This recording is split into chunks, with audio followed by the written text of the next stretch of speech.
Good evening, everybody, and welcome to the very last event as part of Now Play This at Home. You are joining us live in No Man's Sky, just as we get ready for Gareth Damian Martin's photo tour of No Man's Sky. I think we're just waiting for one more member of the tour group to arrive with us. Space Puppy was flying in. He was a little bit, well, they were a little bit late, so I think we're just waiting on their arrival. Celia, this event is the last live event as part of the Now Play This at Home program. Now Play This is an experimental festival of games in play. This year, things are slightly different because we're not in Somerset House. We're instead, well, we're not, but you are at home in your lounge, in your bedroom, or somewhere. And so these events have been sort of like an experimentation of how we can do different ways of engaging and experimenting with games and looking at games from different perspectives virtually when we're at home. So as I say, this evening we've got a absolutely wonderful photography tour, which is going to be led by Gareth Damian Martin, who you can see in the tiny bottom right-hand corner of your screen at the moment. If it gives a little wave. There we go. So I'm going to hand it over to Gareth now to briefly introduce himself and to talk on the stream and welcome everybody, and over to you. Thank you, Marie. Space Puppy is here, I assume, looks like. So, my name's Gareth Damian Martin, and I am a writer, designer, and artist. You might know me as a game developer who released a game on Friday called In Other Waters, or you might know me as the editor of Heterotopias, which is a magazine about game architecture and spaces, or you might know me as more generally as a games critic, as someone who's written for Eurogamer and Rock Paper Shotgun, Kotaku, and the like. But today I'm kind of here as a game photographer, which is like a kind of hobby turned into a more serious thing that I've done, and a big part of Heterotopias. That magazine uses game photography to examine and inquire about game spaces and tries to use game photography as a critical tool. And I'm here to I think what we're going to focus on here is the idea of landscape photography in games, and the idea of landscape photography as part of a generative process, whatever generative might mean. Do we have everybody here? Someone stood behind me. Maybe all stand in the middle of the sofas so I can do a head count or something. And if everybody has their this really is. I think this is a bit what I'm going to do today is a bit like a kind of hiking club from the 60s and 70s, which is actually where my parents met. Funnily enough, was at a hiking club. So I think like I have this thing about hiking clubs. So doing a head count seems like the right kind of feel for a 60s hiking club. But in a slightly more technological way, we should all have our HUDs off. So if anybody's just joined and doesn't, which is in the options with escape, and also be in first person mode, because we're going to be sticking to some fairly traditional game photography, or fairly traditional landscape photography from my perspective. So to go into first person, you press X and you scroll to the little cog in utilities, and then you can click the little No Man's Sky person to toggle camera view. Cool. So the thing I want to start us doing is I think we should just start walking, because I think this is going to be about hiking. So I'm the one with the glowy orb head. If you can all follow me and try not to get lost, I'm gonna start walking, and then hopefully we'll all keep pace. For people on stream, you won't be able to see the group, which is I may occasionally have to look behind me and suddenly see it's terrifying. Yeah, this terrifying sight of all of these spacemen running after me. But we'll try and keep it as casual as possible. And I would advise that people don't use sprint or jetpack, or any kind of way of speeding themselves up. I think we should just start walking in a very walky manner, because the thing I want to think about today and try and work on is the idea of landscape photography outside of games and bringing that into games. My dad, who, like I said, met my mother at a hiking club, was also an avid landscape photographer, or is an avid landscape photographer, although less these days for obvious reasons. And I think the process of landscape photography and the generative process of walking that guides landscape photography is the way in which I first encountered photography. So obviously, I encountered photography in the real world much before I encountered it in games, and I encountered it through this process of walking through the Lake District and Scotland, both places where I grew up, and stopping, taking images. But that process of walking was as much a part of the photographic process as the taking of the images themselves. So, and I don't think there's many games which necessarily create spaces like that, because a lot of game spaces are architecture, and that's kind of the central premise of Heterotopias and a lot of my work, which is even when you're looking at a landscape in a game, you're looking at built space. You're looking at something which was made by people, which has specific pathways, and which really is architecture, even if it's made to look like a landscape. But No Man's Sky has this very particular quality. Oh yeah, everyone's jogging behind me. It's more like a jog, really. No Man's Sky has this very particular quality of being a generated landscape, so built through seeds. So all of the landscapes and planets in No Man's Sky have a seed, have a number that defines what they are, and when you walk around them, they're created from that number and then thrown away. So that the area, on the other side of the rise that we've just passed over now no longer exists. It's just been removed. Unless any of us turn back and look at it, then it gets popped into existence again. So rather than saving all of these planets on a disk somewhere, they're all just generated at runtime. And because of this, it feels like maybe No Man's Sky is not quite the same kind of architecture as, say, Death Stranding or Assassin's Creed, where someone has built all of those spaces, or a group of 200 people have built those spaces over a period of 3 years. Instead, these spaces kind of are built by a series of rules, and they follow a series of systems that shape them. They map erosion based on those codes and rules, and so in a sense, they are maybe a little bit closer to landscapes than we might think of game spaces being traditionally like landscapes, because they are spaces which are generated by processes. And I think a landscape is also a space that has been generated by processes, as opposed to built space, which are the kind of two ways we divide up space in our daily lives. And so I think while we're walking, if people want to stop and take screenshots with F12, then they can do that, but don't get lost or get left behind. Because I think that landscape photography is kind of a process of walking through the landscape and encountering images and then saving those images.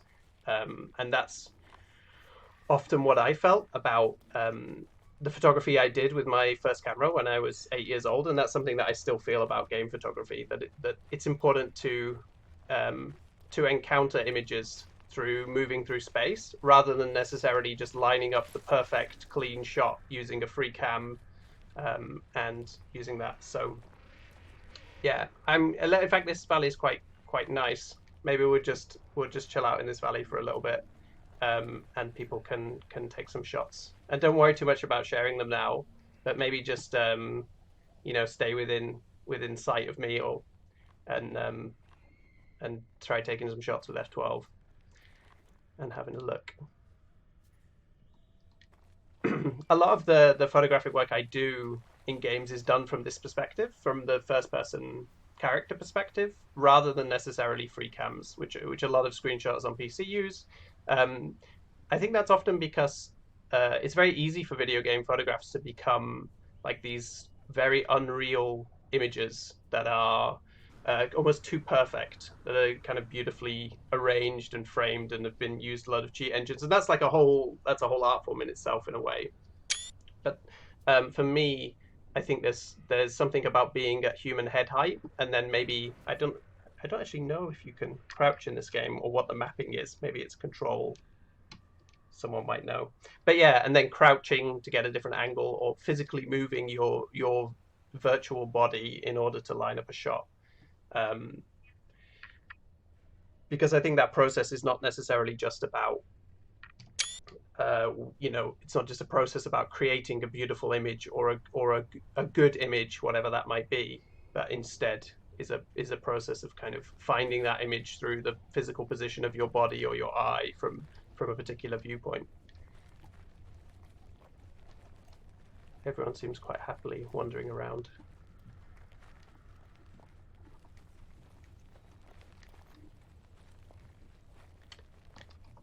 Does anybody here spend a lot of time kind of taking images in games, or kind of goes out of their way to do game photography, or is everyone here kind of only really taken a few screenshots before?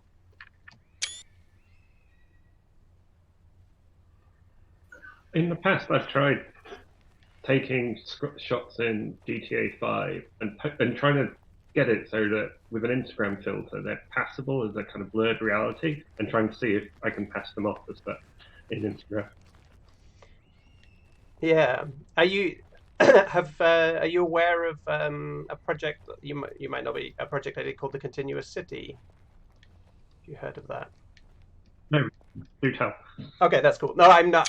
That might sound a bit egotistical, but I don't know how many people are coming here from my my Twitter or people who know me, and how many people are new. So, a project quite similar to that I've been working on for years is taking 35mm shots of games by projecting them onto a screen, and then using a black and white camera. Actually, my first camera to take film shots, because I think there is something really exciting that happens there when you kind of mix reality and fiction with game photographs, and you maybe break them a little bit away from that digital zone, which we're very familiar with, by giving them those kind of textures. So, and I think that's what Instagram does, right? It grants a kind of authority to images by like making them kind of like fake Kodachrome film colors or fake vignettes or things like this.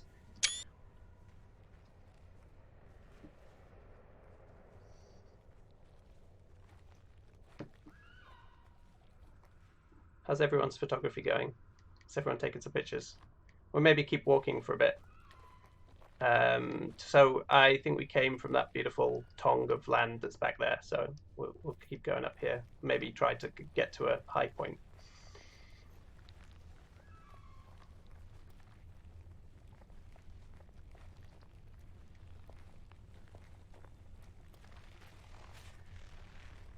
Has anybody else done any game photography apart from Dougal? I think it was Dr. Dougal who was talking. I've been really. Oh, you go. I've been really enjoying taking photos in Animal Crossing over the last little while. What kind of images have you been taking in Animal Crossing?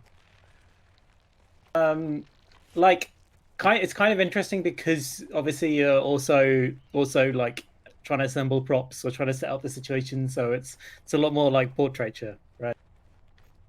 Yeah, and the game comes with a portrait studio, right, where it actively wants you to set up like memes almost, like they're really inviting you to do it. Yeah. There's a particular island you can go to take photos of your islanders, and you can pose them and dress them up. And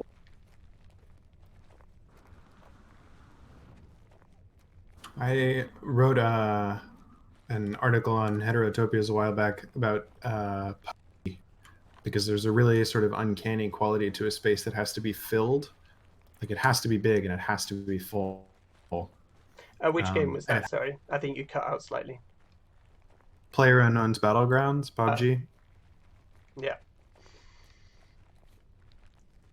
Like a Battle Royale Arma clone a while back.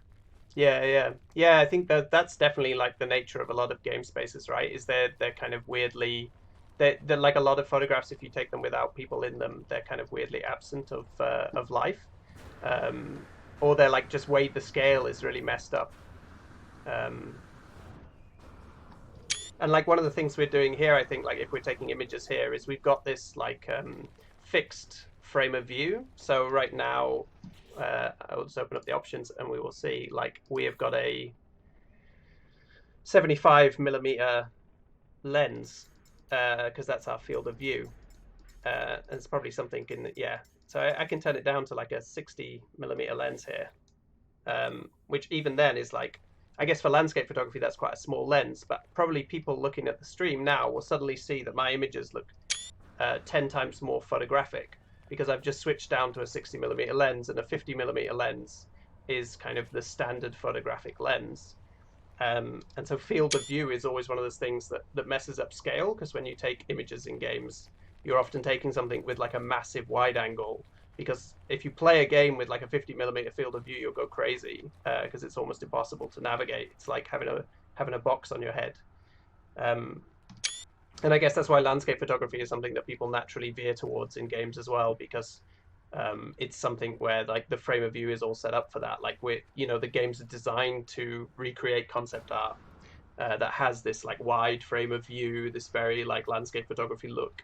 But the moment that you pop in the frame of view, you can end up in kind of a portraiture thing. So if people want to mess with that, they can go into press escape, and they can click options, video options, and then you'll see like on foot field of view a little way down, and you can turn that up and down. So it'll be set at 75, and it goes from 60 to 100. So it might be worth, like, now that we're at the top of a, oh, I didn't apply, but now we're at the top of a rise, to have a mess around with field of view and kind of think about that as a camera lens.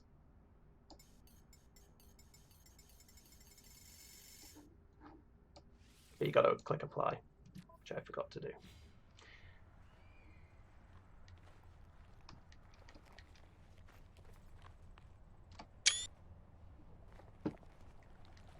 I brought a prop if anyone wants to do spaceship sales photo.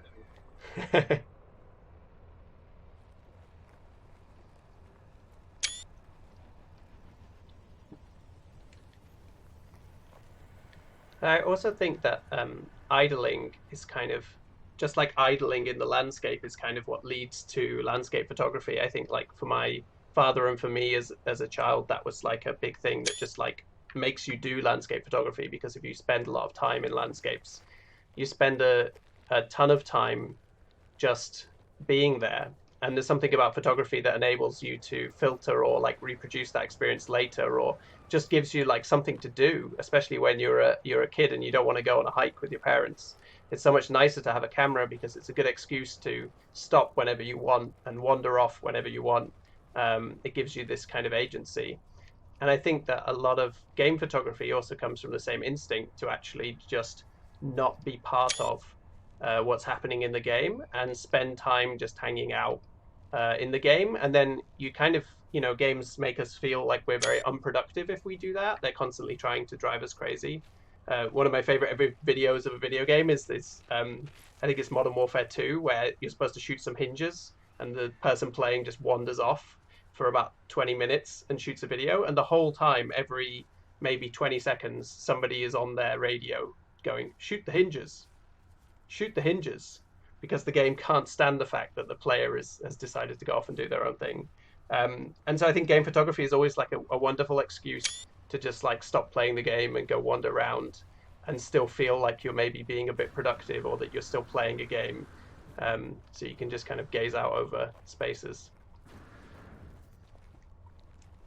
Are there any other games that you feel particularly reward that? Again, I know walking around GTA 5 City, there's so much detail there that if you're driving around, you'll miss. What other games do you think reward that kind of idling? Yeah, I guess like every 3D game with a first-person view. I think like GTA became instantly more interesting when they offered the first-person view, and you could go and look at like the fact that they've designed band logos to make stickers to then stick on lampposts, and that's the only place you'll ever see those assets. And that to me is like something, yeah, like once you get into that first-person space. So I guess like lots of first-person games, like obviously games like, I think games that you're not supposed to idle in, like maybe Battlefield. I really like going into Battlefield as a war photographer, and I've done a few projects like that, just going into the game and just turning off my, like getting rid of my guns and turning off my HUD and just kind of wandering around trying to take shots. We can keep walking, by the way, if everybody is back here. Maybe if everyone can come back, and then I will set off in some direction. I think it's better to walk and talk. Gives you all something to do as well. Hopefully you don't feel too lectured to.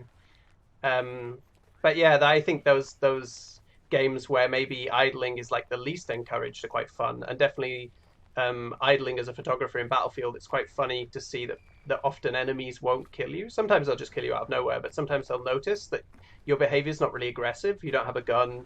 You're not really running at anybody. You're kind of mostly moving sideways, crouching, trying to line up a shot. And so they just kind of let you be. And it gets quite strange. You feel like you can kind of become invisible just by displaying a different set of behavior. So I quite like doing it in those games.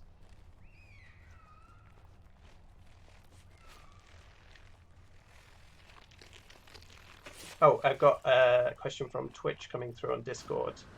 Yeah, interesting. Someone's asking if I have, if I use post-production tools outside what the game offers when shooting.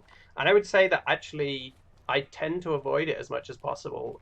Not because of any real sense of authenticity, because I don't really believe in that, but because I feel that that leads towards a kind of perfectionism, which leads towards this tendency for video game photography to really be video game advertising. I think, you know, the reason we get so many photo modes now is mostly because video game companies have become very astute to the knowledge that having thousands and, well, more hundreds of thousands of images of their games posted on social media is very positive for them, especially if they look really beautiful.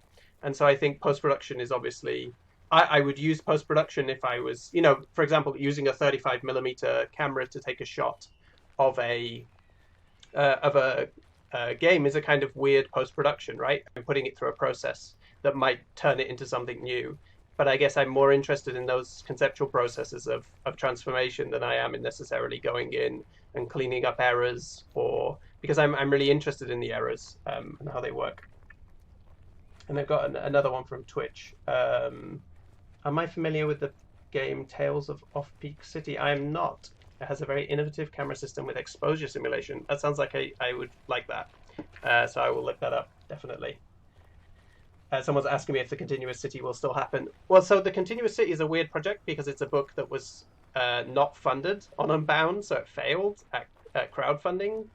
But actually, it's a project that already has been exhibited in Portugal, and I've done workshops around, and so I think it's going to keep going. And I think I'm just going to change it a little bit now. I want to maybe think about framing it in a different way, because I feel that the kind of urbanism focus that the original project was 35mm photographs of game cities, but I think I'd like to extend it. I feel like the project touches on memory and how we build spaces in memory much more effectively. So I think I'm going to hopefully bring it back as something which relates to memory. Yeah, and anything else from Switch is, yeah, something about projecting onto a screen and shooting that. Yeah, so that's like, actually I'm really particular about when I shoot 35mm projected games. So I will shoot 35mm with, and I have this couple of wonderful old cameras. Actually mine and my father's old cameras. And I'll shoot 35mm Ilford film with a really high ISO, so I get wonderful grain on those. And those cameras are quite old. In some cases, they're hand-me-downs from my father's father.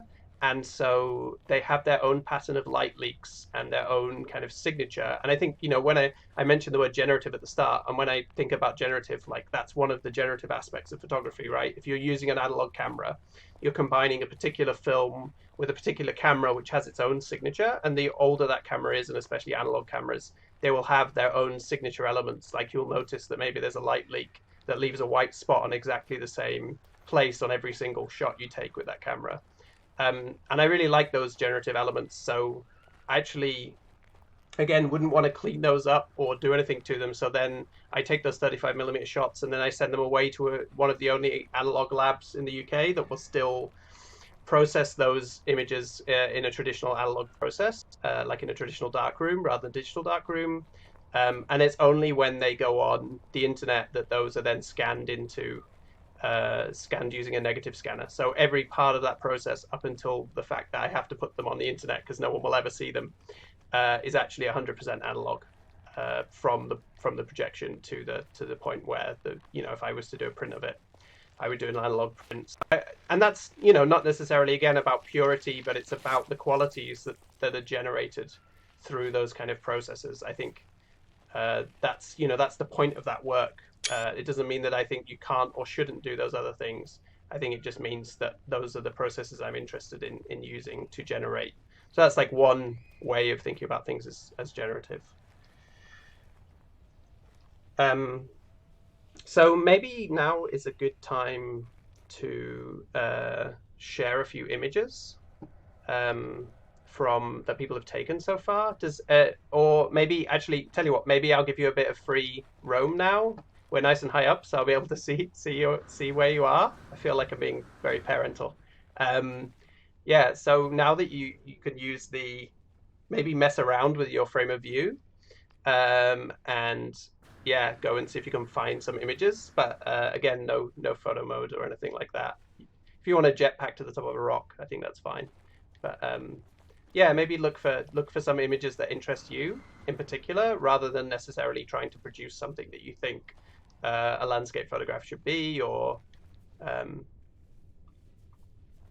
and then once you've done that for a bit, then we'll come back and share them in Discord, and I can talk through. We can talk about them a little bit, because I think that will bring up some interesting stuff.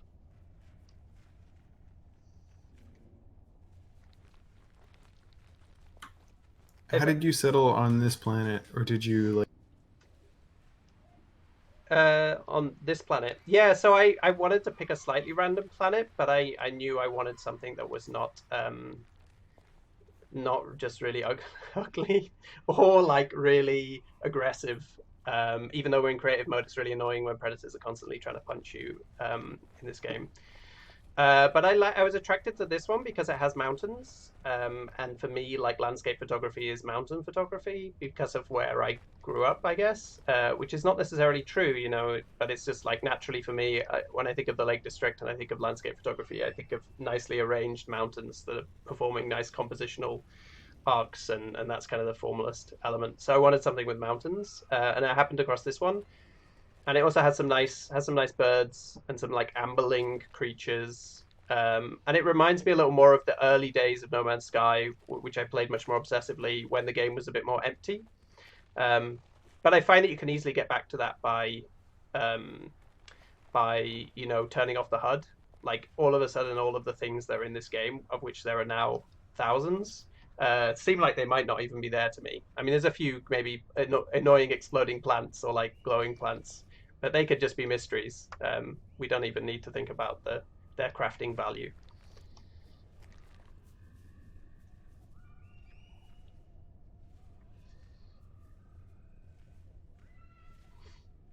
It's also got a very, very rapid day-night cycle, which is like a nice side effect because it means we get a lot of golden hours, which are the beginning and the end of the day, which is when the photographer is the landscape photographer is traditionally most active. Oh, someone's died. Or, well, not died, but the game's died.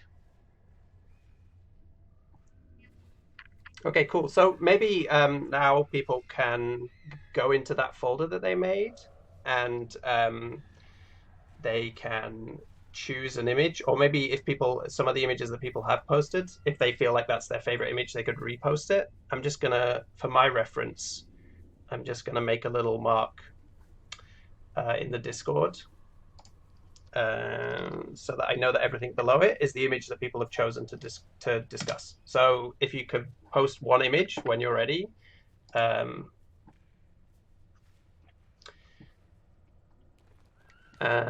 Yeah, if people can chuck those in below that line, then we'll chat about those in a minute. There's a question in from the stream which says about wildlife photography. Do you tend to avoid getting shots with animals in the foreground? I mean, I'm not at all. I think, I mean, it's not really wildlife photography, right? You know, I've got a great little example happening on my screen right now, but there are architectures of their own. The creatures, you know, in this game, they're also generative, and they're also, you know, it's much like our kind of division of animals and plants is often slightly dodgy in the real world. So it's hard to tell if this, for example, object I'm looking at here is a wild piece of wildlife or a plant. But I also think that, like, you know, this is like right now what I'm lining up maybe is like a classic composition for landscape photography, which is you've got like a nice in one of your thirds, you've got a nice foreground subject, and then you've got like a nice diagonal angle of your ground, and then like obviously the horizon's too high, but otherwise, so I think like having things in the foreground is like a classic, and there's all those wonderful pieces of concept art, which always have like a person in the foreground, and games are really, often trying to just recreate the images in concept art, which tend to be quite photographic in composition. They tend to follow the rules of thirds and the nice sloping diagonals, and foreground interest. And so in games, you tend to find that same image repeated over and over again.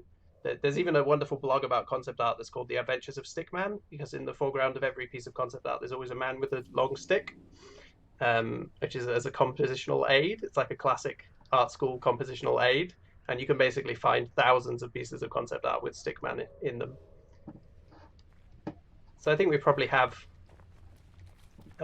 images. Do we have images for everybody? It looks like it. I'm going to now attempt some kind of seamless transition to these images. Let's see how that works.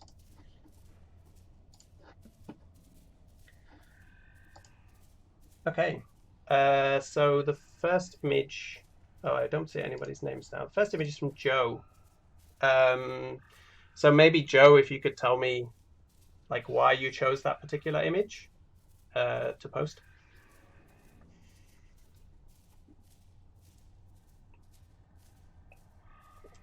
If you're talking, I can't hear you. I can hear you, Joe. Oh, really? Yeah, that's not. Maybe you can, someone who can hear Joe can speak on her behalf. You really like mushrooms.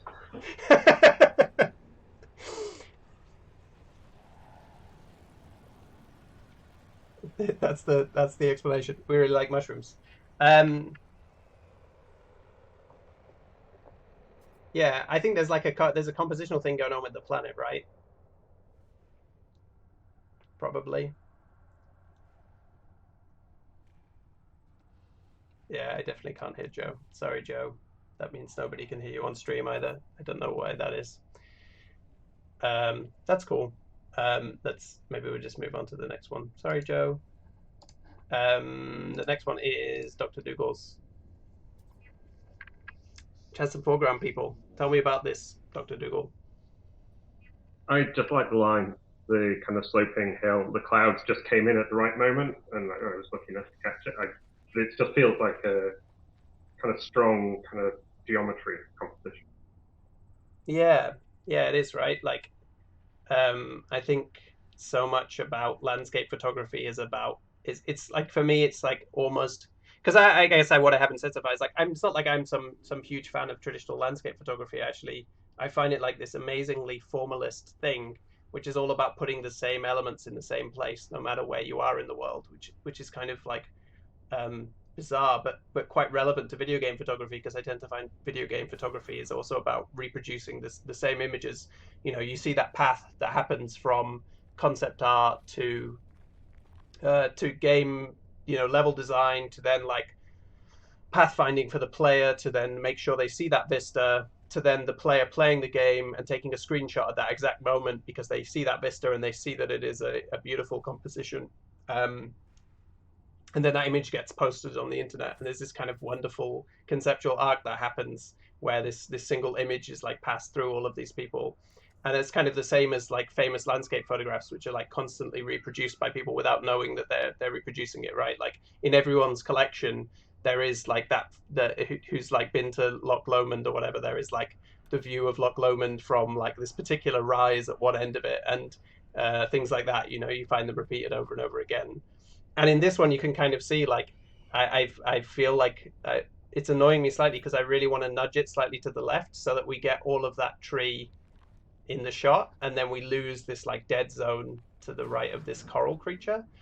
But there's like you're right about the clouds. There's like this diagonal element, right? Like classic landscape photography, diagonal cutting across, and then like a counter diagonal cutting across this way, and then like another one which is that cloud edge is almost parallel to the ground, like a nice active space here, Then you've got like two receding figures.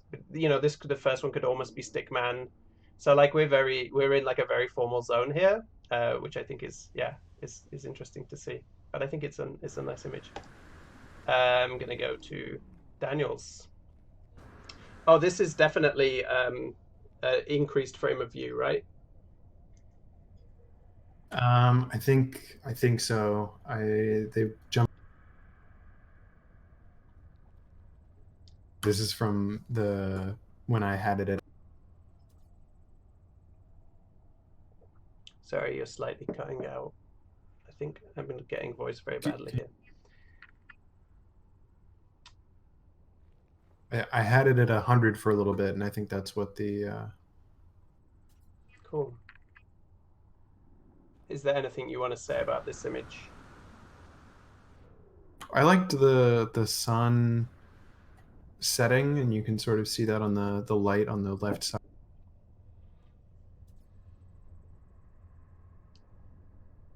Yeah, so there's like you know, a big feature of No Man's Sky that they added are these like very generative clouds now. And I think like that's probably the secondary element of every bit of landscape photography is like the sky. You know, like sometimes landscape photography is just this excuse to take a picture of the sky. The only reason that you have like a mountain or something in the foreground is that it kind of gives a context to a composition. So I think like that. But it feels like there's a really nice balance between the busyness and again you've got like this classic diagonal happening, classic like straight vertical line like leading composition here. So I think like we're all super trained in landscape photography because we spend our lives like, and I guess like when I say landscape photography I'm also talking about like landscape painting and the history of painting, and because they all lead on from each other in terms of image making and composition. But I think like we you know, we know much more than we think we know about how to compose an image, because we do it by instinct, but that's a kind of trained, like deeply formalized instinct. But this is really, this one's really nice. There's a really nice busyness here, and then these like kind of, like these are very like painting-y clouds that are happening here. I think it's interesting. And even the poison effect, that means we're all slowly dying, but we're in creative mode, so we're not actually slowly dying. On this bottom edge feels like a kind of photographic element, feels like maybe a chemical spill or like an error in the photo paper process. I don't, and even if people don't know anything about that, right? Like even if no one has ever done anything in a dark room or touched an analog camera, we all know that. Like we all read that in the same way. There's like a semiosis of photographic language that we read that little vignette as meaning something that maybe it doesn't. So I think there's also that process of translation from taking a picture of a game into an image where it picks up photographic language traits rather than just game language traits. While like in a game, that's obviously like a damage vignette, right? Okay, speaking of an excuse to take a picture of the sky, V21's Birds in Flight. Tell me about it. Yeah, I mean, it was a good excuse to take a picture of the sky. I kind of liked it. I mean, I like the color. I like the kind of feeling of the birds there, and I like how the like streaky clouds also give the whole thing a feeling of movement. Yeah, definitely. Yeah, I think again, like it's got this strong diagonals. It's got like foreground interest and background context, and then also like, you know, we were just talking about like signatures. We've got the same like vignetting, so it's almost like they're taken with the same camera. Like we've got the same, well, they were developed in the same totally dysfunctional lab, where they had really bad chemical processing. So you've got this like, which is actually really lovely, and this creates this like weird saturation at the edge, and the little bit of light glinting on the wing of the bird is really nice. Like, really turns that, like, gives the depth to the image. That's cool. Okay, Geo.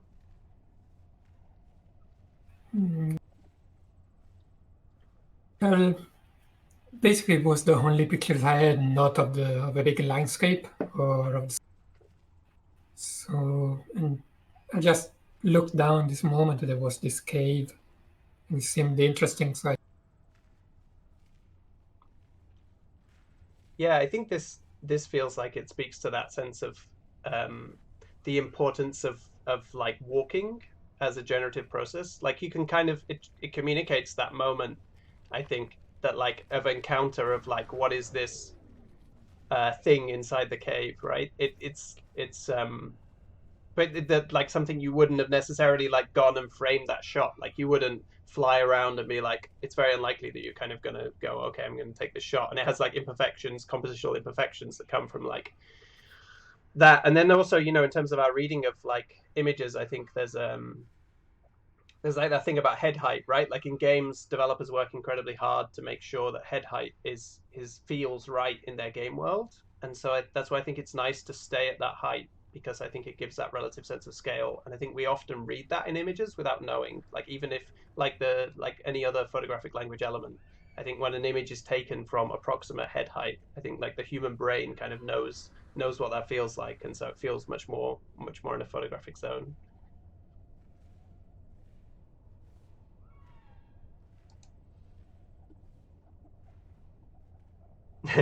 I like that I've got Joe's message here just saying I really like the mushrooms. Space Puppy, tell me about your shot. So I liked how chunky the clouds were, and they're like that kind of gradient going up through the sky and the light seeping over the horizon. Yeah, I think this is like a classic sunset shot with like alien elements, which is like a very No Man's Sky thing, like to take a traditional earthy landscape and then just stick some, you know, like a classic 70s sci-fi illustration where they just put some floaty rocks in, because that's what makes it sci-fi. Otherwise it would just be traditional landscape painting. Like No Man's Sky's ambition to reproduce 70s sci-fi art, which is definitely its stated ambition, is kind of really obvious when you look at shots like this. But there's a really nice gamey element going on with those two birds that look almost like they're a mistake, like a copy-paste mistake, or like maybe you used Clone Brush badly in Photoshop and you created the two identical birds, which is fun. And I think like that's what I'll get into in a bit, which is like how we then, you know, because right now we're being really respectful to these landscapes and we're treating them like landscapes. But I think there's other ways to treat them. So we'll do that in a bit. But I like this. It's very like Wild West, those big chunky clouds. It's like a romantic painting. Okay, last one is... It looks like watercolor. It does, yeah. Like, it's almost unreal qualities of color.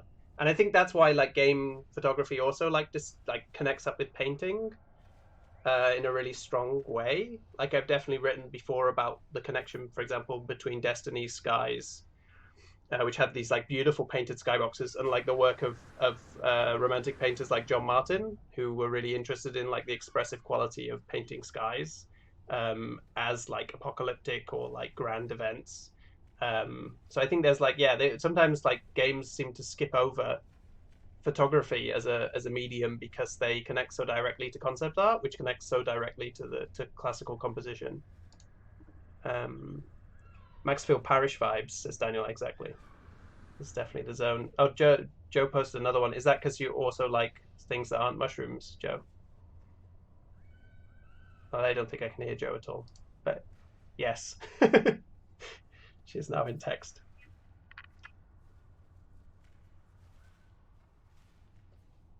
The Twitch chat has been talking about John Martin apparently as well. Yeah, these are like, there's a little bit of John Martin clouds to these. I think John Martin is like, John Martin and Caspar David Friedrich are like the probably most important artists to painters to video games in terms of influence. I think you see them absolutely everywhere, especially like Destiny and Bungie. You see like John Martin everywhere. But obviously this, like we're looking at a Caspar David Friedrich composition here, right? The Wanderer above the Sea of Fog.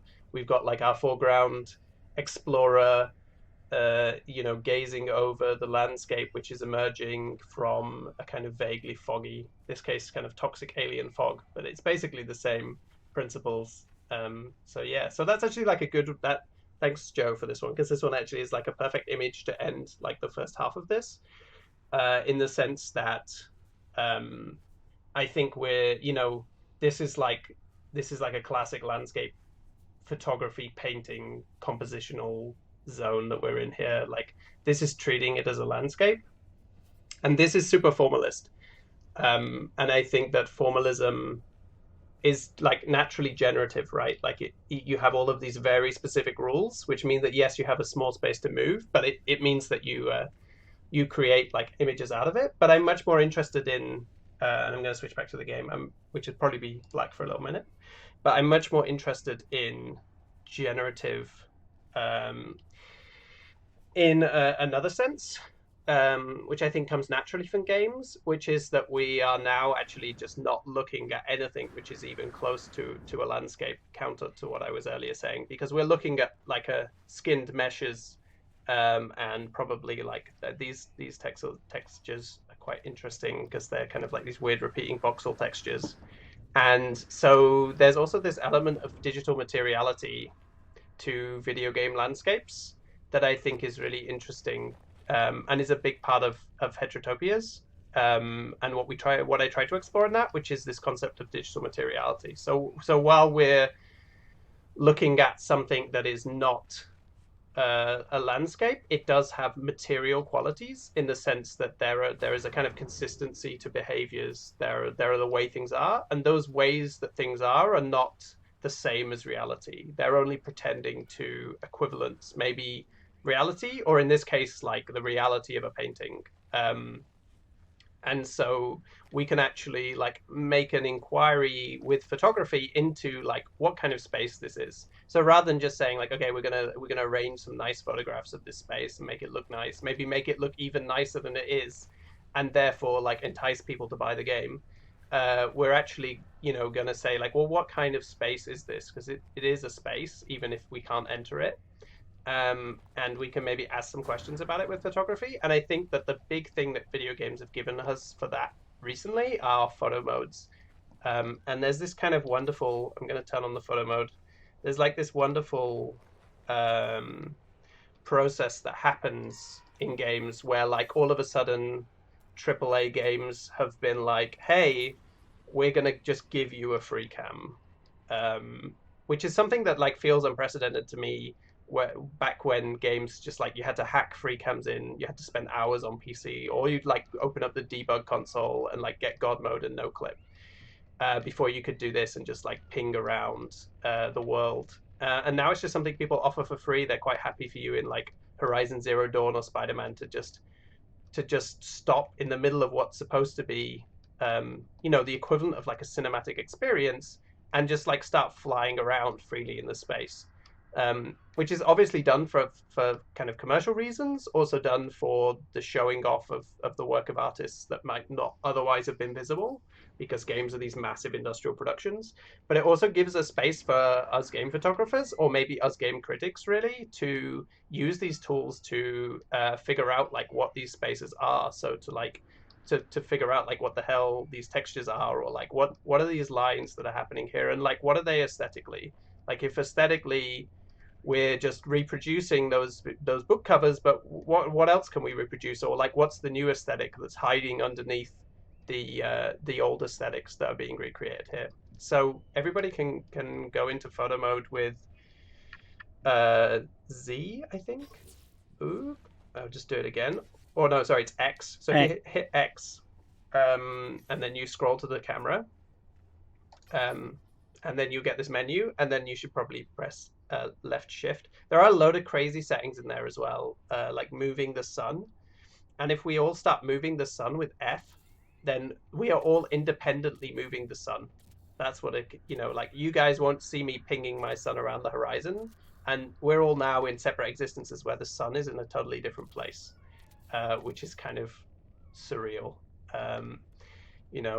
But then obviously there are like, if you hit space, you'll get a ton of settings that you probably don't want to think about, including like your depth of field, your vignette, your time of day, fog density, cloud level, screen filter. And so we've got this like bizarre hybrid of photographic language. Like it says lens, but then in lens it's like, okay, we're controlling like traditional things like we've got depth of field, but then at the same time in scene we've got things like fog density and cloud level. So we're kind of photographic gods that have been given these like slightly strange mix of powers that are both photographic but also like video game in nature. So maybe from here, people should just start to mess around with photo mode a bit and try and get comfortable with it before we kind of think about what we might use it for. But feel free to take shots for like if you're already comfortable with it, already done it. Like feel free to start thinking about like how you can use photo mode to maybe do things that we weren't doing already with our very kind of hiking club photography as a hobby experience that we've been having so far. Not to disparage photo hiking clubs. I'm going to fly around a bit.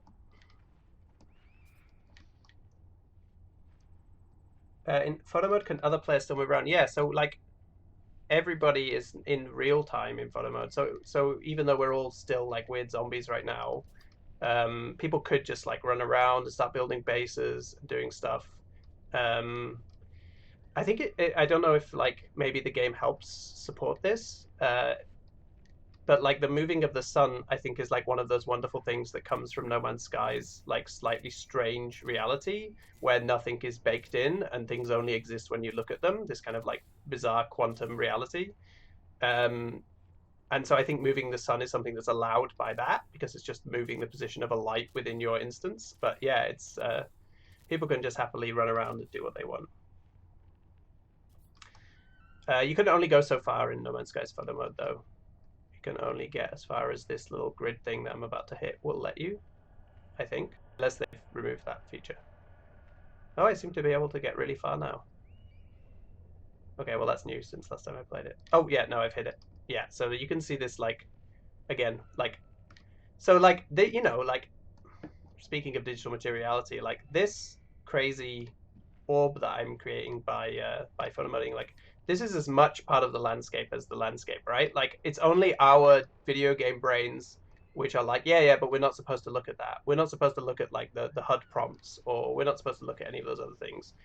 But in reality, like that is a, you know, that's as real in this world as these little fungi or whatever. It's just our semiotics that tells us like, yeah, don't look at that. That's not a sign. That doesn't mean anything. And I think that's where photo modes get fun, because you can start to like break things up a little bit. So is everybody kind of comfortable with photo mode? Yep. So I think we should do a bit more walking. So if everyone can hop out of photo mode. Which is right click, by the way. I have no idea how it was. I'm just going to pick a direction. I think we're going to go down this valley and up to that hill over there. It looks quite nice. And we can talk as we go. So just one observation is, in photography, you're often trying to capture a scene, or kind of capture a truth, or, you know, a snapshot of a point. But in the video game, all our environments are different. I can see on the screen that your clouds do not come back to my clouds, kind of things like that. I just find it slightly odd that we all have our own version of the truth, the photograph.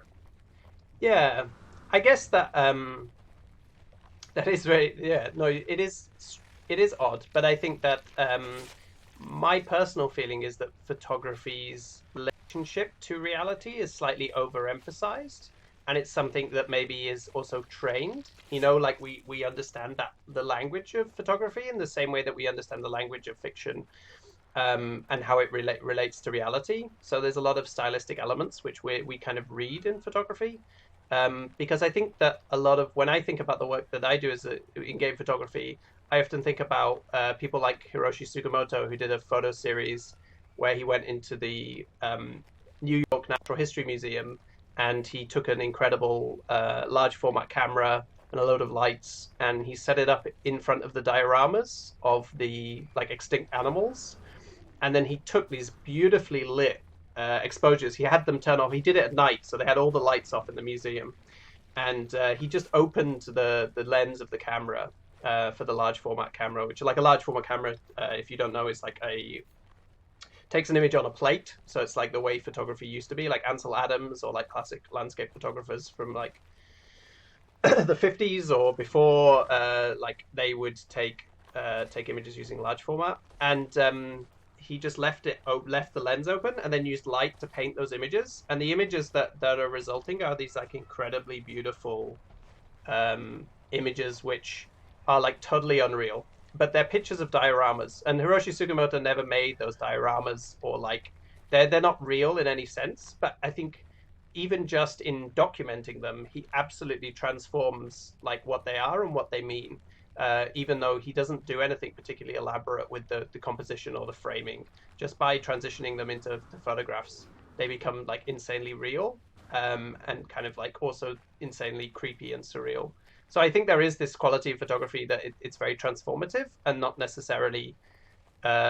While like in our daily life, we obviously use photographs to capture like moments. I think that in reality, we're very rarely capturing a moment, and much more often like translating the conditions into some kind of set of signs, right, that we will later read as meaning something, but that are not like don't have implicit meaning.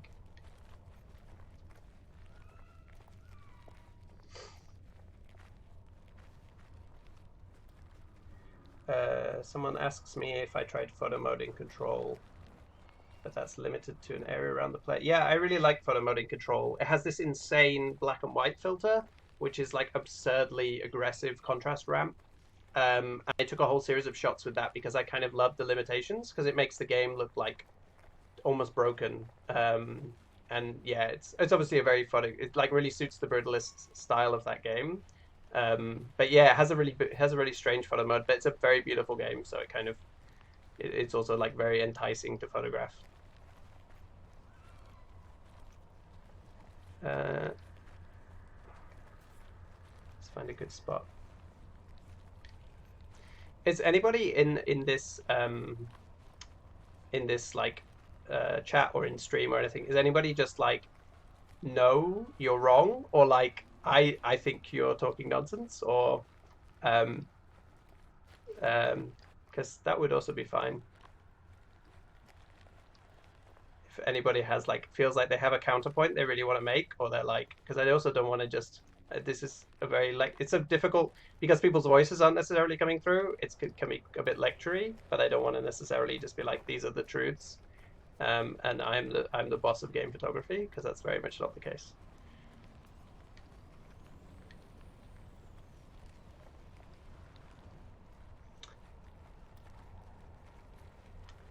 Okay, I'll take all your silence that I am the boss of game photography. Unless you're all talking and I just can't hear you, which is also a possible truth. I'm gonna go up this. No, I can't get up this thing. No arguments in the chat, says Cassette Rich. Okay, well then, yeah, I'll take it. So I think I'm gonna stay up here so I can see you all. You don't necessarily have to follow me up here, but you can. So I think we're going to do a kind of assignment, maybe, from here, which is to use photo mode to make, I'm going to call it making an inquiry, but you could call it like, I don't know, an investigation of this landscape. Now, that might be like, like you might be interested in the wildlife, right? And the behavioral patterns of the wildlife. You might be interested in like those weird glowy minerals. You might be interested in that big globe thing that I just triggered, and like photographing that in context, or like so like I'm like, we'd be interested for people to think beyond maybe the like the kind of traditional photographic, but like you can also do it, you could try and recreate science fiction covers. But I'm gonna give you all like a 3-image portfolio to present. So if you come back to me with 3 images, which represent like your inquiry, and if anybody wants to kind of like talk through their idea with me, I'm just going to hang out on top of this cliff and watch you all running around. And if you want to if you want to talk to somebody else and get them to pose for you, or you want to use a boats or anything like that, or like bring in ships or build a base, like feel free to do that. But I'm also not going to give you like 2 hours, so don't get too ambitious. But does that all make sense?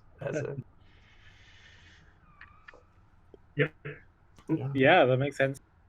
Cool. Yeah. Well, have at it. I'm gonna, let's say like 10 minutes is probably good. I'll check in like 10 minutes time anyway with everybody. So yeah, feel free. But if anybody wants to also ask me questions or talk about ideas, that's cool too.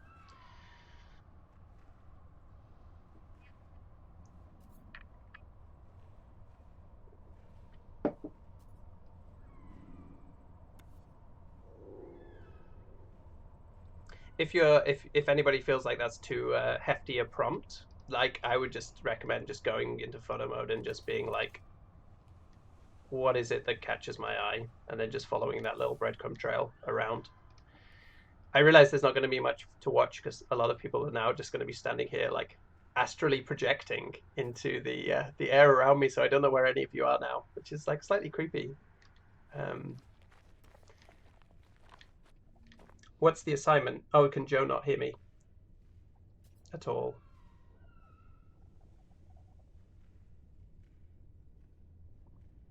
So like, So we've talked about what you can carry over from traditional photography. What doesn't work from pursuit?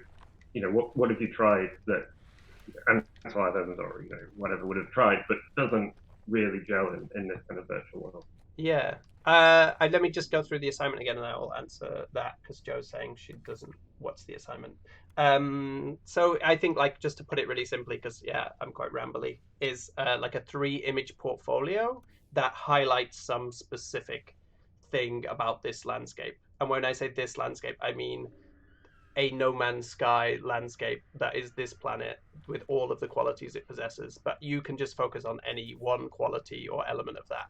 So it's just like a 3-image thing that you feel kind of represents something of interest, or some question you want to ask, or some thesis you want to propose. Sorry, that was me attempting to do a short version.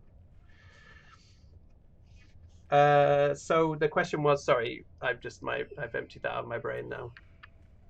It was photographic things that do or don't work. Well, I guess like people, obviously, and portraiture. Like I've done some portrait stuff in GTA 5, and I know there's a really cool series of portraits of homeless people in GTA 5, but I find the framing of that work to be quite problematic often, because it kind of, those are like images of homeless people produced by a studio called Rockstar and artists, and therefore they should be treated as ideological objects, not homeless people. Like, I think it's a bit weird to then treat these like very ideological images of people as like pure images. And I think that generally is the thing that like I don't like to do or think about in game photography. I think like pretending that these are realities or whatever, unless that's part of a mode, it just doesn't work. Like it doesn't hold up. We're photographing images at the end of the day. Like that's what we're doing here, because we can't actually go in this space. This is a space made entirely of images.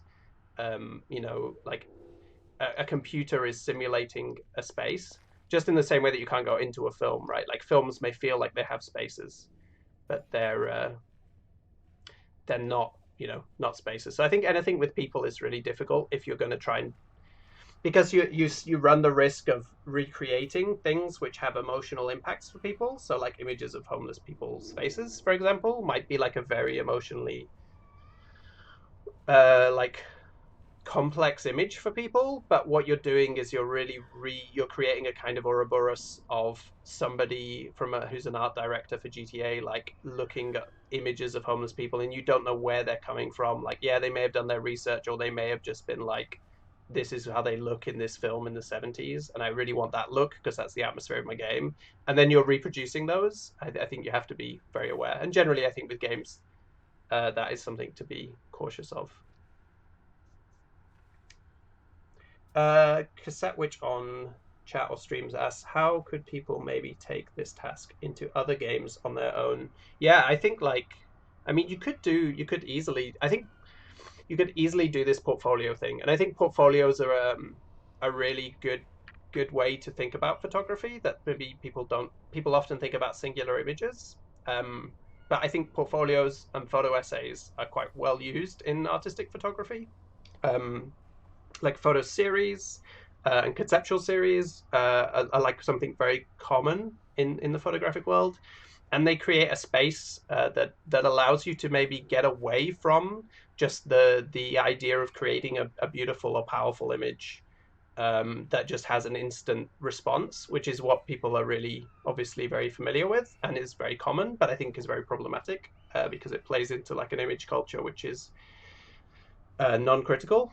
So I think like, yeah, if you have something you're really interested in a game, then I think it's really cool to try and do a photo series and then to try to share that photo series as a series and think about it as an inquiry into something in particular.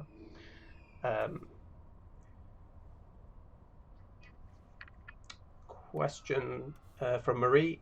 Do you ever consider in-game photography as a way to capture the materiality of the game in of itself as an object, i.e. looking beyond the represented images and towards the glitches or textures? Yeah, totally. So I think that's exactly like where Heterotopia started off. So it started off as a column for Kill Screen, and it was like a column that was about looking at a single game space and writing a little bit of text and then having a load of images that tried to make that inquiry into a game space that considered it as something that more than just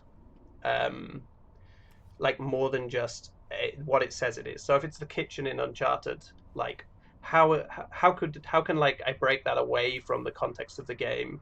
And if you take pictures of like the overflowing laundry baskets in like the Uncharted 4 house, like they start to mean something totally different because you can show them to someone who has never seen them before, and they'll be like have their own emotional response to laundry baskets that are overflowing. They like imply a kind of social order. But at the same time, there's something wonderful about how if you look at those laundry baskets for more than 5 seconds, that you could see that like there's the same 5 t-shirts over and over. And so then you start getting this weird moment where you're like, is this saying something about the narrative that I'm making here, that this laundry basket is implying, disheveledness, but the disheveledness of someone who has identical, like 100 identical t-shirts? Or are we starting now to get into this weird zone where we're between the real and the unreal? And like, the materials of the game are starting to come out, like that to me is like a material quality, right? If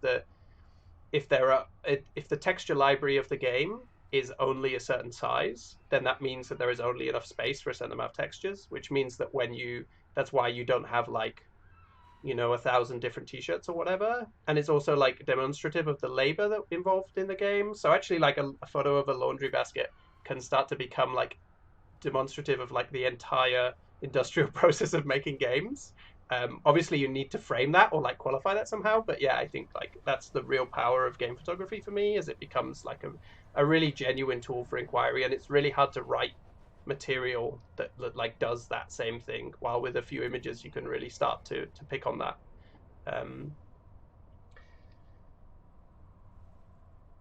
Another question: does Gareth have any advice as to how to boost the resolution of images, considering they're essentially screenshots? What does he do to ready the images for print, or does he not need to? So I guess I don't print a lot of images, and yeah, like I tend to take stuff at 1080p. But yeah, like so I did a photo series in a game using debug tools where I took like insanely high resolution images and then cropped into them. That was Naissance, but I got a special development copy of that game from the developer.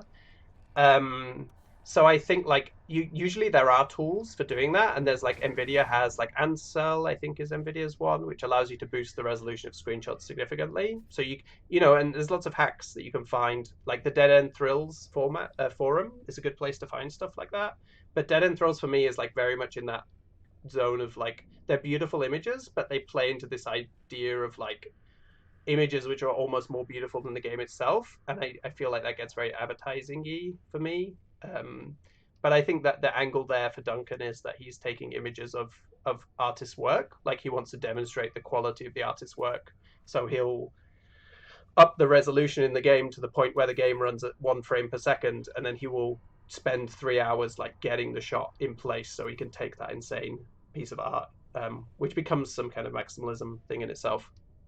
But from my perspective, like boosting resolution, I think of my 35mm photographs as resolution boosting, because I'm usually taking a 1080p game and I am projecting it onto a screen, and then I'm taking a 35mm shot of it, and that 35mm film, you know, has a much higher resolution, right, than 1080p. Like has like, it doesn't have a real resolution, but its relative dot per inch resolution is like insanely high, even just 35mm film. And then if you're taking large format, then you would have that even more. But what you don't get is pixelation. What you get is grain. And so I shoot on a very high grain film, high ISO film, and that grain is something which like adds detail, basically, like, because we read noise, like the human brain, especially from used to looking at photographs, reads noise as like detail, without necessarily seeing it.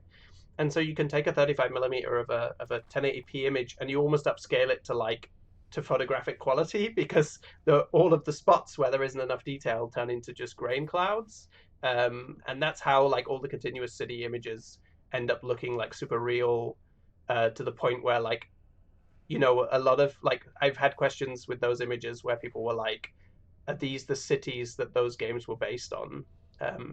Because they're so like uncanny, and yeah, if you play those games, they're like you instantly jump into them and recognize them. So yeah, I think that's like, maybe that's not tips about boosting images, but that's something. I'm going to check in with everyone in a minute, but I've got one more question from Marie. How conservative do you find photography in games?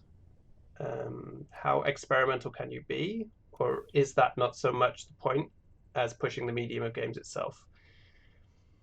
I think, yeah, like, I guess, like, the question is, like, what is photography in games? But if you were to just talk about people taking pictures in games, it's as conservative as, like, people taking pictures with their phones, right? Which is, like, fairly artistically conservative.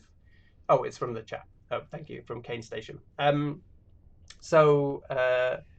Yeah, like, I think it's, like, super conservative. And obviously, like, it's often reproducing these commercial and, like, concept art images over and over again, and the developers are very aware of that. And that's not like, you know, I'm a developer myself, I'm not like against developers showing off their work or anything.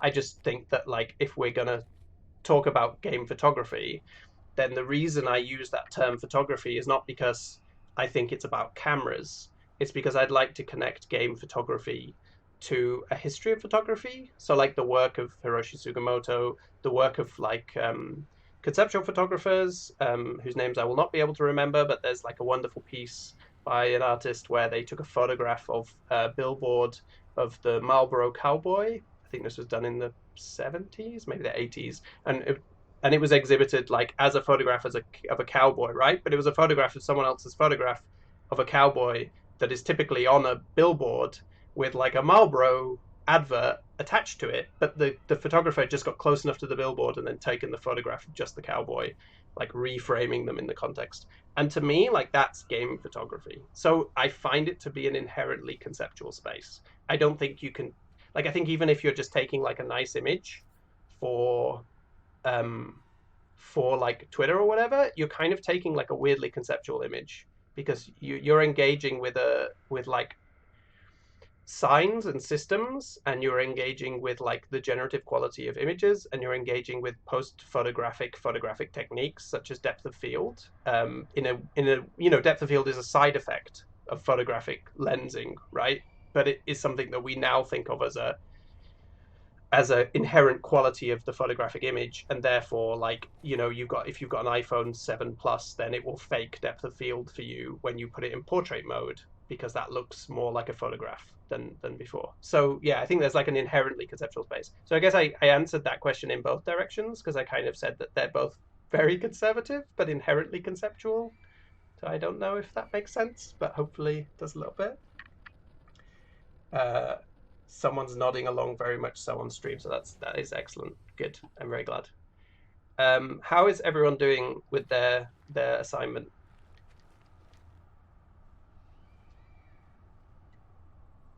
Good. I think I've got. Is anybody very lost or like very like unsure?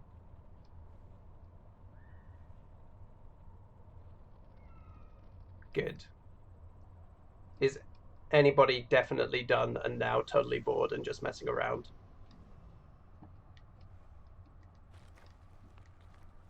Okay, good. So we're still in the zone where we can keep going. Maybe a few. Do people want like a few more minutes? Also, feel free to go into your folder and like look at what you've taken. I think that's a really important part and an under recognized part of photography. Obviously, I'm encouraging you to just take shots, but like, you know, it's great to take just a ton of shots and then just like go and look at them and maybe even make a separate folder in your folder and chuck 3 images in there and see how they sit together, for example. Things like that. So yeah, I'll give you a few more minutes.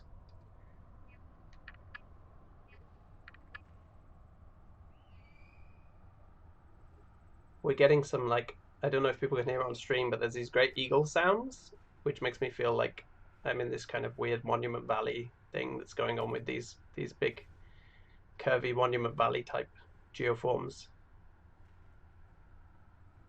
This you'll find that my eye is constantly drawn back to this wonderful arrangement, which is not me moving the sun, so it's quite nice, where the sun is sat behind this ring planet, which is very attractive, but not particularly interesting in a conceptual sense. Meanwhile, everybody else is astral projecting around.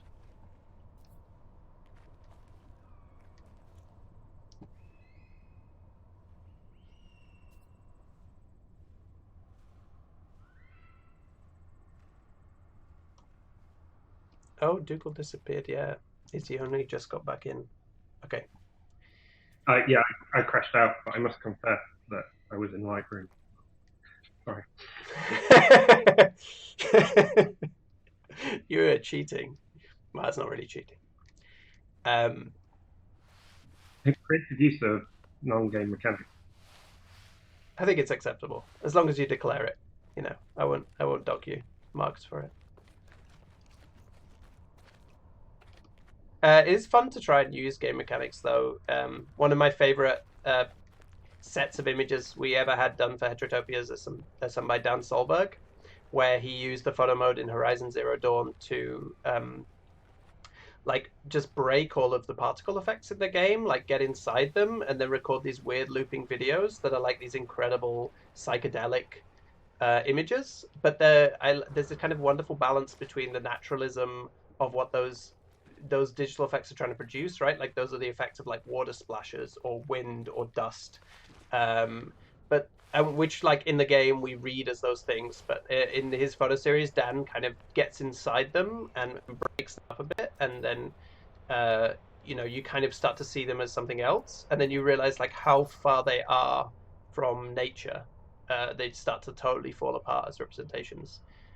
You can kind of see it with these dust clouds, right? Like, but like there is this kind of point where things like, and seemed initially natural, just kind of collapse, or like you end up in this midpoint. I mean, these rocks are like really, these seem like insanely crude to me, these like purple rocks, in comparison to also some of the other images. And you have this weird kind of texture shock that's happening between like low quality textures and then like really high quality effects, like these lovely god rays, which I always kind of like. That there's a really nice thing that happens in games between like, okay, this looks like a photograph because I've got a beautiful god ray and like a naturalized sunburn here, but then like actually you've just got these insanely sharp edges running along the top. So I think those are also like really nice places to start in game photography, where you see those two things meeting. Oh, someone just landed their ship on me. So how's everyone? It's a faux pas on the host. Oh, what's that? Oh, is that Dougal? Is it a faux pas to land on the host? Sorry. No, that's fine. It's acceptable. I was an ethereal camera, so you couldn't actually perceive me, so that's probably acceptable. Did you've been on Discord the whole time, right? Oh yeah. Do you feel like you have enough time to put together the 3 images? Were you on your way to 3 images? I have my images. Oh, excellent. Okay, so does everybody have their images? Not quite, but I am like in the photo sorting. Here's some in a folder. I need to just make some decisions. Okay, let's everyone go into the photo sorting decision-making process if they haven't.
Just like the real world, the cloud just got in the way of the moon. You know, my dad is a very slow moving person. He's kind of insanely slow moving, and it was always a classic thing that whenever he tried to take a family photograph, because he was more used to taking pictures of mountains which do not move, he would then like wait for the light to be perfect. So we'd just be stood there for like 10 minutes waiting for the sun to come out for a photograph, being mountains, I guess. So I'm very familiar with the challenge. That's you. Yeah, it's the photographer's curse.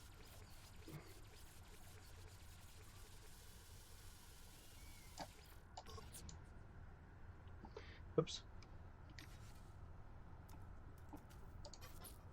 Ah, yeah, let's save that second.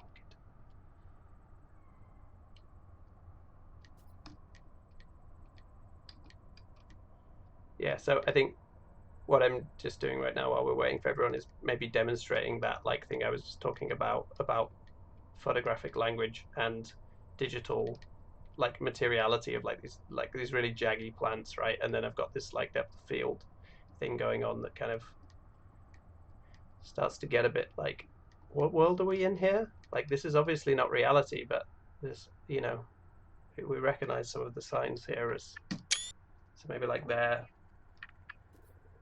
It's kind of hard to see with those stream overlays and stuff, but yeah, that image to me seems like it's on the edge of like, it's obviously not real, but maybe on first glance, if we were to desaturate it and add some grain, people might be like, you know, put it in a nice white gallery frame, put it in London's Photographers Gallery.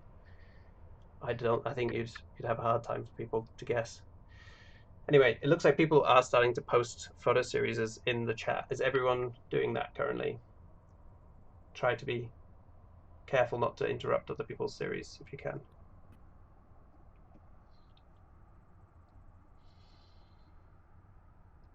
I'm just going to bring up that Discord. Okay, well, if people are getting around to it, maybe while they do, I will start on the first one. I'm just going to no.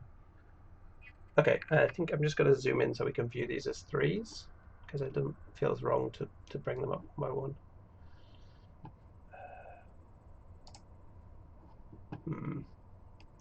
Just mess with the stream.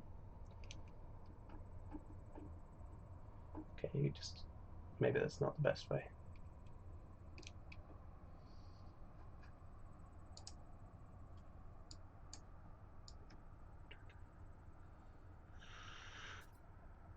Okay, there's a set of three, and then we'll go through them individually. So that's Joe's exploration of mushrooms in No Man's Sky.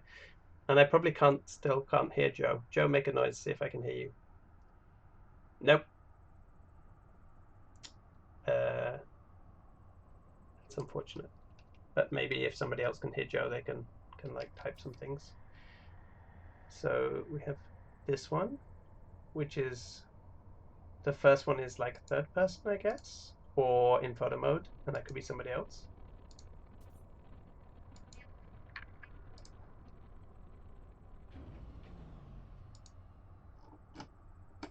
Oh, Joe is typing her thesis, so we will wait for that. It's me. You can see yourself in photo mode. Do you have any comments, Joe, on your work? What's your thesis here, or is your thesis just what it says on the tin?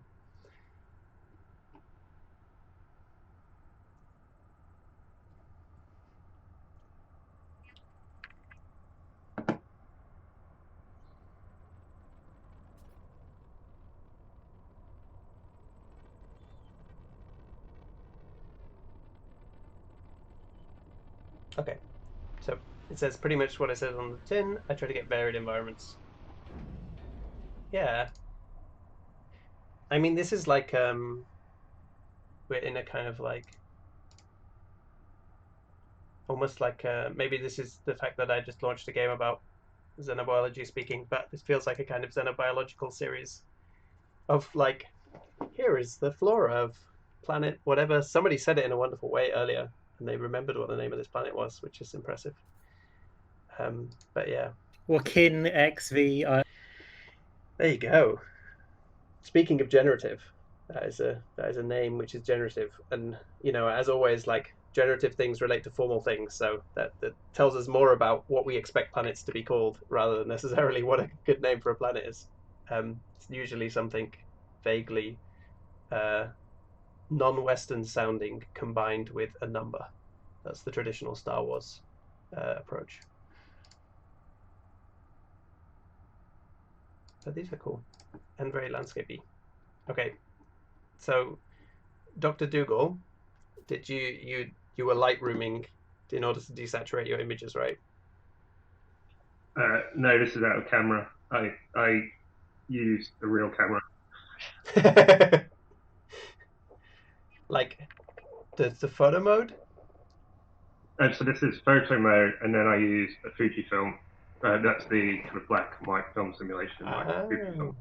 Very nice. So these are taken on a DSLR? Mirrorless. But I like taking photographs. I haven't been able to take real photographs for a while. I've been stuck indoors, so I think this is a good excuse to test out the real camera. Yeah, there's like some cool screen effects, right? Like there's a bit of hashing like from the screen happening here. I figured, leave the artifacts in, right?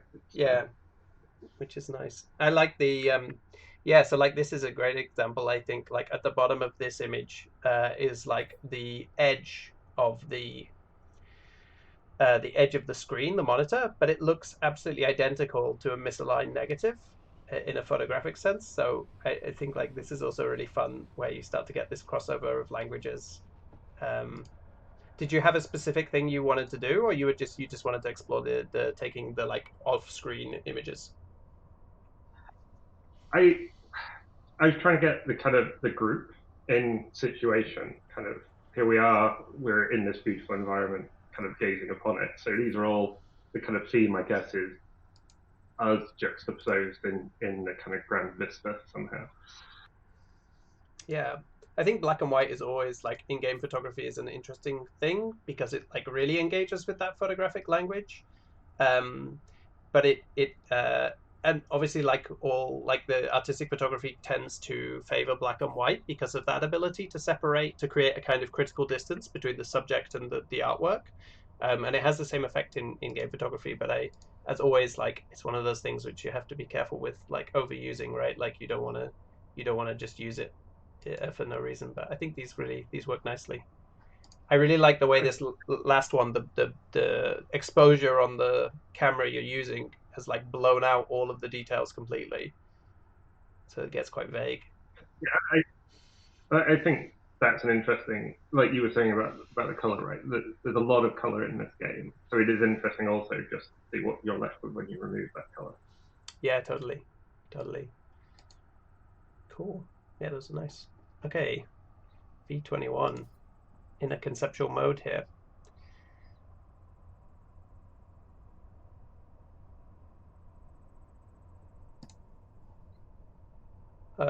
Maybe I'm not hearing you, or can you tell me? Oh, you cut out for a minute for me. Can you hear me? Oh, sorry. Yeah. I'm on your set. So, is there anything you want to say about your set of images? Yeah, so I mean, I basically came from, I guess, kind of a similar place to Joe in terms of like immediately going out and being like, oh yeah, I can see myself. So this is me going and like placing myself in the landscape and trying to get a bit of that sense of like, I don't know, the like spookiness of you're looking at somebody but no one's actually there at the time, or you're kind of exposed whilst you're out in photo mode, looking down on yourself. Where are you in the first one?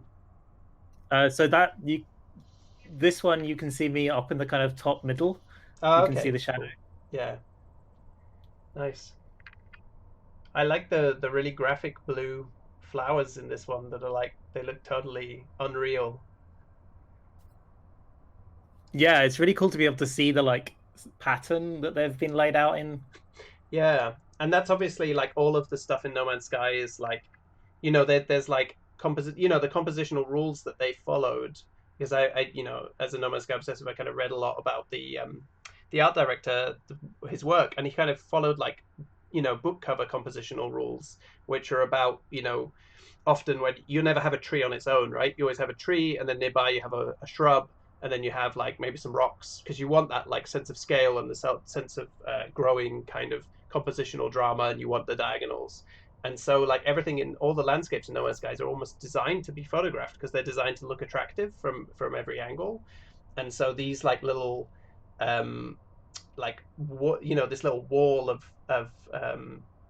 flowers here is almost like a little signature of that art director, right? Like he chose the generative algorithms that would like create that pattern, so it becomes like a little artist signature there.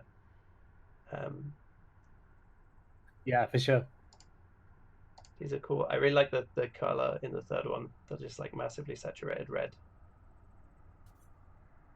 Yeah, especially with the way the like chest plate light kind of is the only thing that really goes against that. Yeah, for sure. Yeah, there's like there's a thing in photographic theory. I think it was like, I want to say Baudrillard, but it's not. It's the other guy. Oh, I'm gonna lose my head.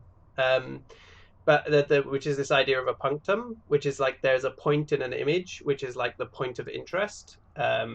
Someone is probably going to correct me when they remember whose name it is. But I feel like that's like a punctum. That's like in photographic theory, there's this point, and that's like the thing your eye can never escape. Will like keep going back to. I feel like in these images from Dougal, like this gap between the foot and the ground is like a wonderful punctum, because it's like really bothers me. But you find your eye is like always drawn back to that error, or that like slight disjunction that stops you accepting the image as true. It's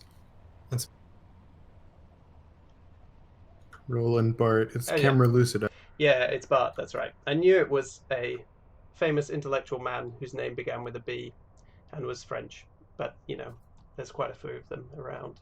Okay, Space Puppy. Hello. I spent 10 minutes playing around with the sun, because I thought it was neat you could move the sun around. So in the first one I got the God rays in, which was nice. In the second one I noticed that that blue ringed planet actually also gave off light. So if it was covered by the clouds, there wasn't the blue on the plant, which I thought was cool. And in the third one I was wondering if I could get it to be eclipsed. Yeah, cool. I like the super wide angle on the third one. You've messed with the frame of view there, right? Yeah. Yeah, that's really cool. It has you get all those like great shadow lines and like compositional cloud lines that you really want to like draw the eye to that central point, which is kind of interesting that they happen, and makes me suspicious of the game, that maybe it's aligning the cloud generation to the sun position or something, because it's just like very suspicious that it's aligned so nicely. I guess it's the lens, it's the field of view also stretching everything, but it's still looks cool. Yeah, I think that like sun moving feature in No Man's Sky, when they added that to the photo mode, I was kind of amazed, because it's like a photographer's dream, basically. If you could just like go out, the amount of photographs I've not taken because the light was wrong, but the image was there, and you're like, if only the sun was slightly to the left, then I would be good here, and I would have a beautiful image. So it's like the most like intense photographer's fantasy to be like, I can just dump the sun wherever I want.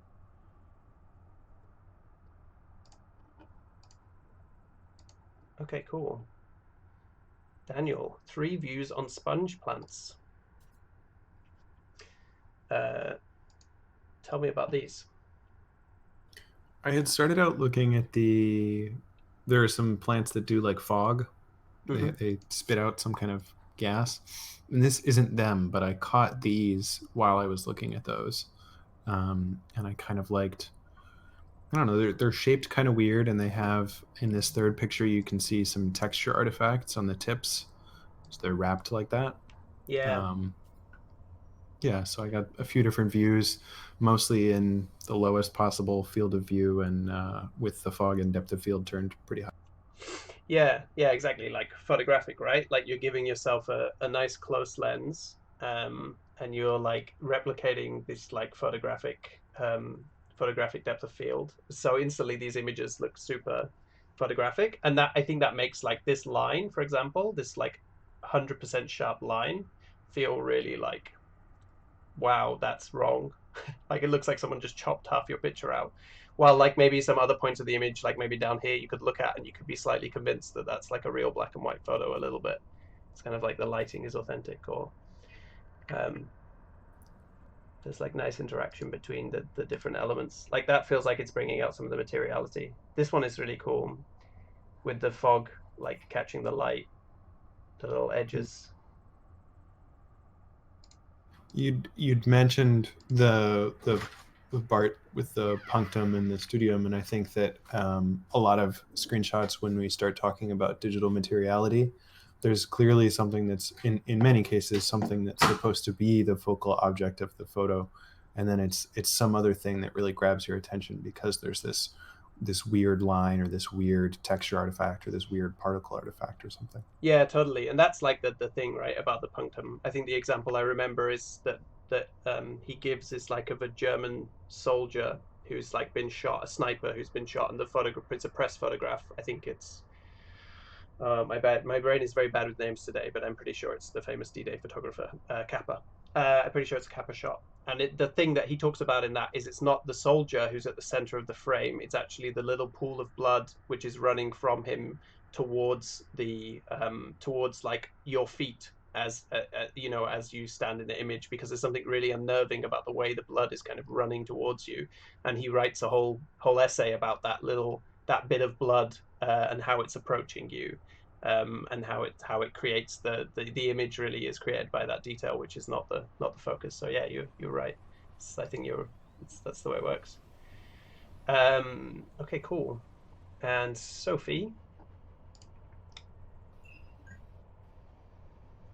Hey, so I wanted to step away from the visual language of landscape photography a little bit. I took the middle image first of the leaves. I was quite interested in how stylized they are and how much they look like 1960s textile designs. So I wanted to make a series of images that could go straight into that kind of design language, which it turns out there is loads of like stylized textural detail around. So that's what these 3 images are about. Yeah, fantastic. That's a really nice observation and like a really cool. And I think what's cool, that shows exactly why I get excited about game photography being used in this way, because I think like there you start to open up like this connection that is probably like slightly explicit, right? Because they're trying to evoke like 1960s golden age sci-fi. And so the idea that this kind of slightly cheesy 60s patterning, like floral patterning and chintziness is like there in the game, and that we can maybe draw a connection between the game and like chintz, or like floral patterns, and that can tell us something more about the representations in the game, but also about like the language of that's happening here. I think that's super cool. That's where I get excited. I definitely take that pitch for Heterotopias about the use of 60s floral patterns in No Man's Sky's textures. There's definitely a graphic element as well, I think, to game photography that's fun. Like I've done some workshops with Proteus before, and the fun thing about Proteus is the landscape becomes a graphic design. So people take images that end up just being like screens of green, and we all know that that's grass, but as an image it has no referent connection to grass, and so you start to get into that world where you're like, oh, this is actually just like, this is also graphic art, this is also like 2D composition as well as it is like spatial composition. Someone just stuck 100 on that. Yeah. Daniel says 100. Okay. Finally, Geo. Yeah. I mostly got stuck on the idea of us standing there all together and rock on the. So I kept playing around with the field of view and those 2. Actually, I think I just took the one photo that I really. I'm gonna post it anyway because it's nice and that. Okay, yeah, check it in. I really like the second one here. Ooh, that one's nice. For some reason, Once we started talking, we all sat down, and I was we're just sitting on top of a hill, looking. Yeah, it's nice. I like that. I think that there's a really nice. I really like the composition you found between those two landforms here, which is quite cool. And also the slight glitchiness that makes this person look like they're climbing the side of the mountain in an intrepid way. This one kind of like replicates almost like a very like flag in the ground kind of photograph of explorers or something. But I really like this one the best because it's I don't know if you've there's like a history of photographs of you know, when climbers get to the top of mountains, they often like, you know, they'll bring a camera and a little tripod. And my brother actually is a big mountain climber and a big loner, so he tends to do things by himself. And so he'll go to the, you know, climb a mountain, and then he'll set up the camera on a rock and like take a time picture that looks like, I swear, you know, exactly the same as this, like compositionally and like, and there's like all, if you look back through the history of explorers, there's like so many of those photographs with the same composition and the same kind of like slightly awkward posing of like, here I am casually, you know, there's always like a weird, this like pose is quite good, that like, oh, here I am casually at the top of the world, or like casually setting the world record for something, or that look like studio photographs in a way, like they could be a fake background. So that's like a nice, like slightly like nebulous connection maybe, but like an interesting one. Okay, cool. They were really great.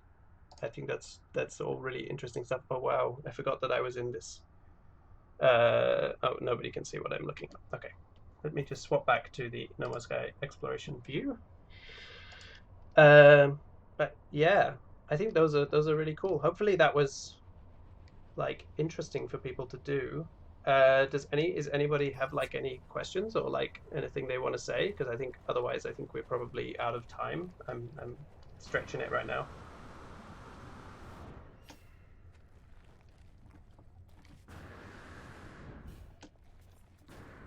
A resounding silence from Push to Talk. So, okay, cool.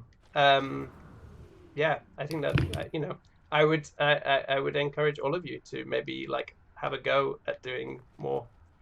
Oh, someone's asking in the chat as well. Good. Yeah, I don't know. I think this is like, I really like this practice. I think it's a really fun way to also play games that feels, especially in times like these, like way more relaxing, to just be like, actually today I'm gonna go in control and I'm just gonna do photo mode and I'm not gonna play the game. But that's my kind of preference. Okay. Unless there's something coming through from chat, then I think I will leave it here. I'm gonna just fly out to see like a nice view of everybody. Maybe I'll try and take a slightly commemorative image here, if I can figure out how to do it. Hopefully, yeah, like I said, hopefully that's really interesting. I think like if people are interested more in this stuff, then obviously you know, have a look at Heterotopias. There's loads of stuff on the website for free. On Heterotopia's zine or zine, I don't know how you say that, even though I've been running one for years. And you know, I would recommend that if you're at all curious about game photography, you go look there. And then there's also the paid for issues. And yeah, and you can find me on Twitter at @JumpOverTheAge. That seems like a traditional thing to say on a stream. Otherwise, I'm going to hand back over to Marie. Thank you, Gareth. Can you hear me okay? Yeah, I can, yeah. Even though the storm's thank you. coming. That was such a lovely, relaxing, and meditative end to Now Play This.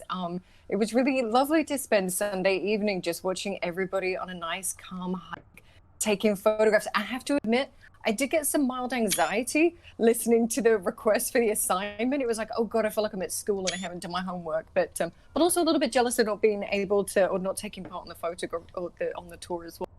But thank you to everybody who's tuned in this evening for our last event as part of Now Play This at Home. Thanks to everybody who came on the tour.